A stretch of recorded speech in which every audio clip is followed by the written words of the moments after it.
हमारे शरीर में 7 मुख्य केंद्र होते हैं। अब तो विज्ञान भी इस विषय को गंभीरता से लेने लगा है, बस नाम अलग दे रहा है। इन 7 केंद्रों की क्या अहमियत होती है, ये बात अनुभवी ही समझा सकते हैं। बापूजी ने हर एक केंद्र के बारे में यहाँ विस्तार से समझाया है। मैं तिलक करता हूँ यहाँ, तो ये तिलक करने की जगह अभी विज्ञानी हैरान हुए हैं। उन्होंने पिनियल ग्रंथि नाम दिया है। हमारे ऋषि मुनियों ने इसे शिव नेत्र का, आज्ञा चक्र का, पीछे दिमाग के पीछे का हिस्सा आपका रिसीवर का काम करता है और आगे का हिस्सा आदेश देने का, ज्ञान देने का, विचार देने का काम करता है। तो ये साधु का श्रृंगार होता है, यहाँ तिलक करके ये सक्रिय करके भगवतमय विचार दिए जाए और वो विचार सामने वाले को समझ में आए और सामने वाले का मंगल हो। ये शिव नेत्र का काम है, मंगल दृष्टि का काम है। मंगल भवन अमंगलहारी। और 7वां केंद्र होता है सहस्त्रसार। वहां परम समाधि होती है, विश्रांति योग होता है। जिसका जो केंद्र जितना विकसित है, उस केंद्र से परब्रह्म परमात्मा की चेतना उसकी विशेष प्रभावशाली रहेगी। मूलाधार केंद्र का विकास करके अगर समाधिस्थ हो जाए उसी केंद्र में, तो त्रिलोकी में विचरण करने का सामर्थ्य आएगा। त्रिकाल दर्शन होगा, सत्य संकल्प सिद्धि हाजरा हाजुर रहेगी। मूलाधार केंद्र में इतनी शक्तियां हैं, त्रिलोकी में कहीं भी संकल्प करके प्रकट हो जाए, अंतर्धान हो जाए। मैंने इतनी साधना नहीं की, थोड़ी सी की। स्वाधिष्ठान केंद्र में वो योग्यता है कि अनसुने अनदेखे शास्त्र का रहस्य प्रकट हो जाए, रोग से मुक्ति, और जो प्राणापान चलता है वो सुषुम्ना में चले, आनंद बना रहे। ये स्वाधिष्ठान केंद्र के विकास का फल है। मणिपुर केंद्र में अगर ध्यान करता है और विकास करता है तो पाताल सिद्धि, पाताल लोक में जा सकता है, पाताल लोक से फिर आ सकता है। सर्व दुख निवृत्ति, मनोरथों की सिद्धि और काल पर विजय, दूसरे की काया में प्रवेश करने की और औषधियों के गुण दोष जानने की सिद्धियां प्राप्त हो जाएगी। मणिपुर केंद्र की साधना। चौथा केंद्र है अनाहत केंद्र। उसकी महिमा अवर्णनीय है, अपूर्व ज्ञान होता है। किसी को भी देखा धड़ धड़ धड़ धड़ उसका सुना देंगे, ये करके आया है तो ये करेगा तो ऐसा है, ऐसा तेरे लिए हितकारी। अनाहत केंद्र जिसका विकसित हुआ, उस महापुरुष के नजीक जाने वालों का बड़ा भारी फायदा होता है। ये साधना भी मैंने की नहीं, करवाई भगवान ने और संत ने। अनाहत की महिमा अवर्णनीय है। अपूर्व ज्ञान, दूरदर्शन, दूर श्रवण, आकाश गमन, देव और योगियों के दर्शन, भूचरी सिद्धि, ये गहरी साधना है। इतनी हमने नहीं की, थोड़ी की। विशुद्धाख्या केंद्र, ये 5वां, चारों वेदों का रहस्य समझ में आ जाएगा, समुद्र रत्न प्रकाशवत।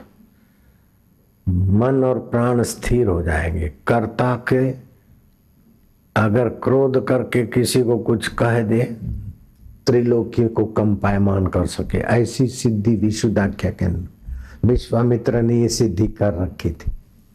जरा सा कोपायमान हुए तो कंपायमान हो गया दशरथ का राज्य और धरती। वशिष्ठ ने बागडोर संभाल ली और राम जी को अर्पण कर दो, विश्वामित्र के हवाले कर दो, नहीं तो विश्वामित्र का क्रोध दशरथ रघुकुल के लिए हानिकारक है। विश्वामित्र की विशुद्धाख्या केंद्र की साधना सिद्ध थी। दशरथ नहीं चाहते थे कि आंखों के तारे राम और लक्ष्मण विश्वामित्र को दे दे, और विश्वामित्र के पास फौज का बल नहीं था, लेकिन इस केंद्र के विकास का बल था। दशरथ को झुकना पड़ा।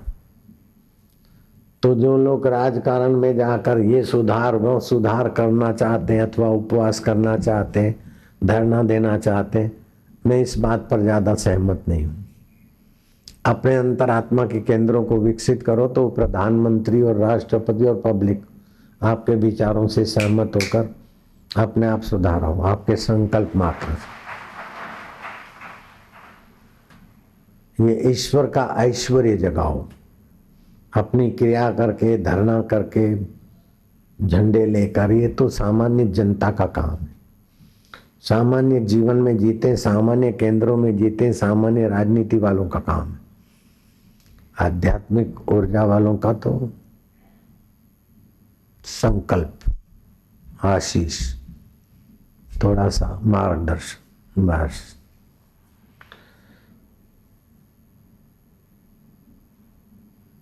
आज्ञा चक्र के ध्यान से पूर्व जन्म के पाप नाश हो जाते हैं, इसलिए मैं इस पर ज्यादा ध्यान देता हूं। सभी को यहां ध्यान करने को कहता हूं, पुराने संस्कार और पाप नाश हो जाए। यक्ष, राक्षस, गंधर्व, किन्नर, अप्सराएं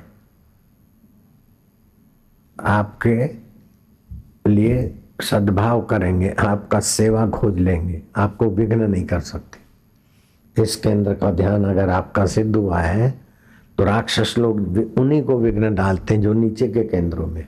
इस केंद्र पे आने वाले को राक्षस भी सेवा कर लेगा, यक्ष भी सेवा कर लेगा, गंधर्व भी सेवा कर लेगा, किन्नर भी सेवा कर लेगा, अप्सराएं भी सेवा कर लेगी। इस केंद्र का ध्यान करने वाला अपने आप में महारथी हो जाता है।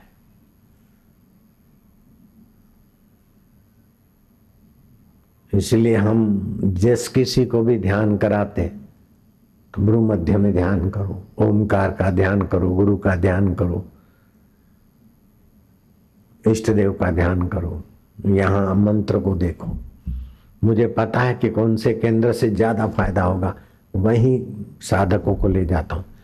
और यही फायदा हुआ कि अपने साधक जितना मौज में है, निर्भीक है, सूझबूझ के धनी है, उतने दूसरे साधक नहीं पाए जाते। क्रीम क्रीम माल अपने साधकों को मिलता है।